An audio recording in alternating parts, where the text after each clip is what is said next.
It's Phil Lindemann with your Krystal 93 News at 4.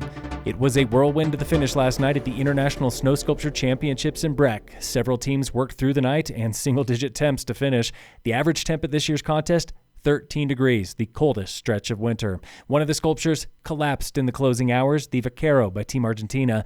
The rest are now on display through next week. Winners are crowned later tonight at the Riverwalk Center. Tune into our Facebook page by 7 tonight for a live tour under the lights, or stop by and see them yourself. Viewing is free, including this coming weekend.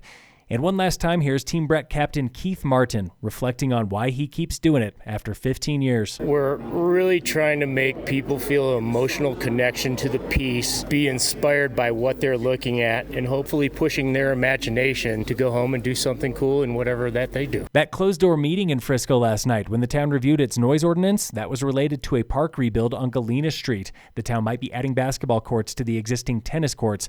At least one resident implies those noisy basketball players would violate the spirit of the noise ordinance. To protect, preserve, and promote the health, safety, welfare, peace, and quiet of the citizens of the town of Frisco. One councilman responds, "Noise is noise. During the day, you're going to have noise places. Sorry." No decisions were made last night about the park rebuild. Plans are still in the works.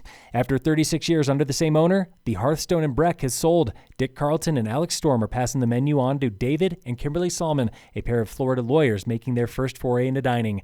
Their first task? Curate Breck's finest wine list. As for Carlton, he still serves on Breck Town Council, but he's now sold off every restaurant in his portfolio. He'll soon be taking a breather on a beach in Mexico. This week on the State of Summit, Frisco is soon to be the second local town with dark sky laws, limiting how bright and how late your lights can be.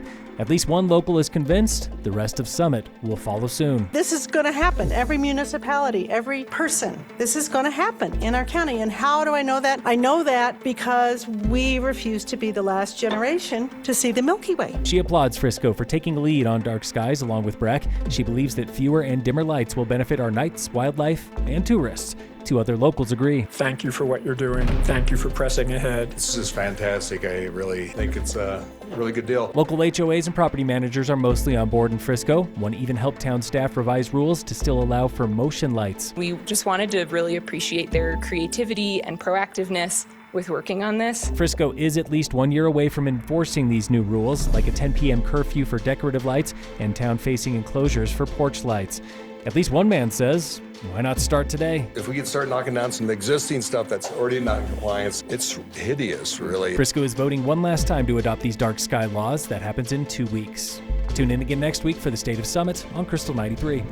In sports, the Avalanche play the Senators tonight. And in local sports, the Frisco Gold Rush Nordic races have been rescheduled for March 14th. There's just not enough snow for a 23K Classic out at the Nordic Center. But there is enough snow for shorter youth races. A Junior Nationals qualifier comes to Frisco Nordic February 7th and 8th in place of the Gold Rush. Phil Lindemann, Krystal 93 News.